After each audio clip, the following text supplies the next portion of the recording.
The next sacred cow is work hard. Because my poor dad, a school teacher, great guy, PhD, he always says, I'm a good, hard-working man. And my rich dad had a different point of view, and he had me read this book by Mark Twain. It was a story of how, I think it was Huckleberry Finn or somebody, got the other kids to paint the fence for him. He says, that's working hard. You want other people to work hard for you, and you want your money to work hard for you. That was his lesson. And a lot of people really, you know, they can't wait till Friday because they hate their work so much, and they dread Sunday because they have to go back to work. With us, I would say most of us are working 24/7, but we're working differently.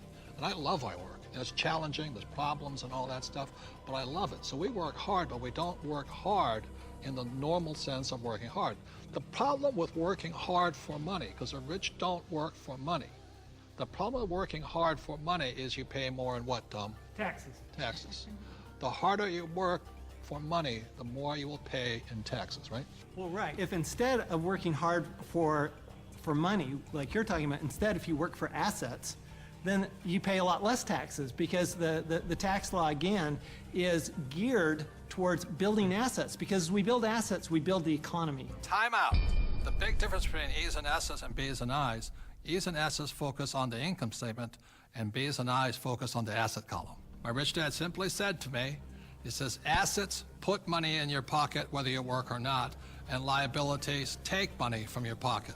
For example, my house is a liability because it takes money from my pocket every single month. Yet my rental properties are assets because they put money in your pocket whether you work or not.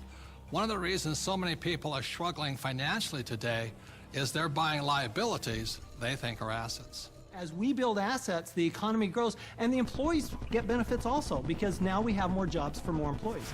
But on Michael's side, why are people working so hard is because the Fed's also working hard printing money, right? Yeah, people. I've got friends that just say, I need to get more hours, or I need to get a second job or something like that. They're working harder to make a few more dollars, but they don't realize that over this entire past decade, the average in real income after inflation has been falling. So the harder people work, the less they're making anyway, because the government and the Federal Reserve, the banking system, they're basically stealing it from them. Can we bring in the bags of coins right now? Thank you. I'm not going to hold that. Oh, I'll give you an example. In the year 2000, one gold coin cost $300. So this is $300 in U.S. quarters. Today, in 2010, that same gold coin, it takes $1,100 to buy the same coin. So the reason people have to work so hard to keep up, to keep paying money, is because the value of your dollars are going down. So the insanity of going to get another job, pay more taxes, and work harder, when how many dollars did the Fed print in 2009? From August of 2008 through 2009, they created about 1.5 times more paper dollars than it took 200 previous years to print.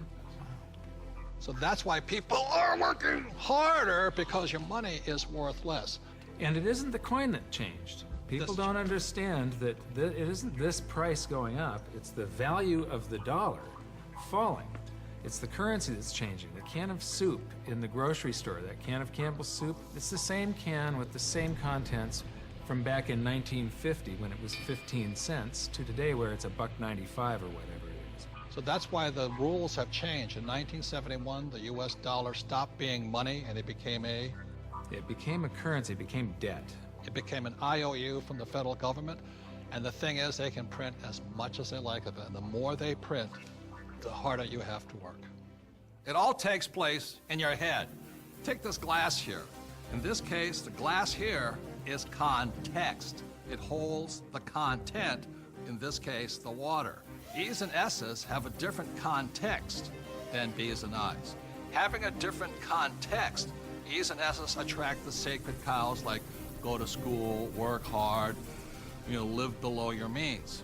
B's and I's, having a different context entirely, attracts a different type of content, different type of information, different type of education.